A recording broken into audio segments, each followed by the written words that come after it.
Produced by Columbia Pictures on Revolution Studios with distribution by Sony Pictures in 2004 was that of Hellboy. The character was first introduced in 1993 from Dark Horse Comics, with the film being an adaptation of Hellboy, Seed of Destruction, which was originally printed 10 years previously in 1994. Prior to the film being made, Hellboy went through financial troubles finding a studio to help fund the film. Guillermo del Toro, who was an influential creative force behind the project, as well as creator Mike Mignola, had problems pitching the film for production to different studios due to the hesitations with associating a film of that sort of magnitude to a comic book, which at the time was very rare to do. Also, the fact that Ron Pearlman was attached to the project playing the lead character of Hellboy. From information now known, the entire film was based around Ron Pearlman's acting ability, as well as his charisma for Hellboy,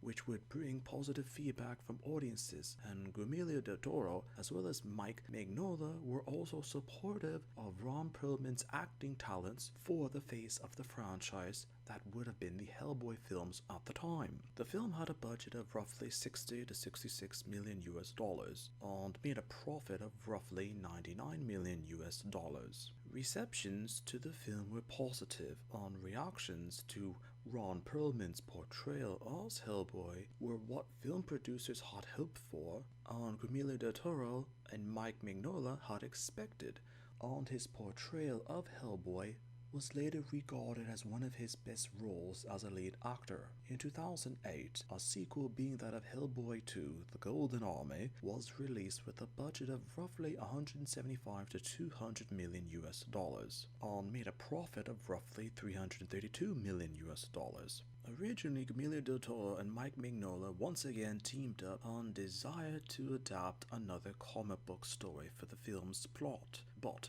eventually decided to conceive of an entirely original story for the film. The Golden Army were to be heavily influenced by mythology, as Mike Mignola was turning the Hellboy comics into a more mythologically based direction, and Guillermo del Toro had released Pan's Labyrinth in 2006, which the features of fantasy and mysticism heavily influenced the production and depiction and even the end result of the Golden Army. Despite the fact that the film was considered to be a financial success and reactions were positive to Ron Perlman's depiction of Hellboy, there were plans for a third film as originally Guillermo del Toro and Mike Mignola had desired to create a 3-film trilogy with the basis of Ron Perlman's Hellboy, but due to miscellaneous reasons, the proposed third film was never made. In 2014, plans were officially made to start working on the sequel,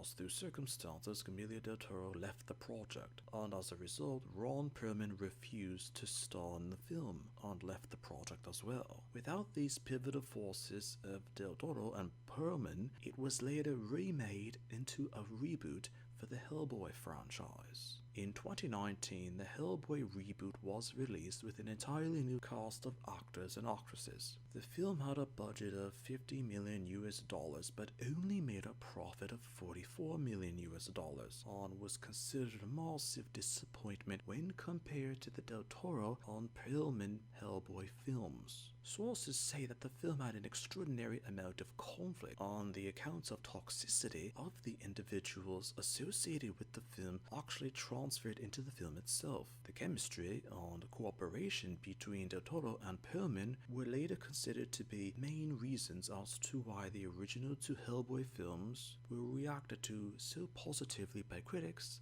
and received by film audiences. Popular consensus were that people were very believing in that Ron Perlman's portrayal of Hellboy as his witty, comedic, and human-like portrayal of Hellboy, which was a hit with audiences, and people loved his acting as Hellboy. But for a new actor, David Harbour, who had brought a dark, foreboding, and arguably emotionless portrayal for Hellboy, was considered that of a miss with audiences whom had overwhelmingly preferred Pearlman's version of the character instead. As even if the Hellboy films were to be rebooted once more, theorists have said the Ron Pearlman portrayals of the Hellboy films were the definitive version of what Hellboy was from the comics into a film for an entire generation of moviegoers for the early 2000s. Sometimes a character can be forgotten because an actor's portrayal was so well done and so well received, it was the preferred choice for an extended period of time.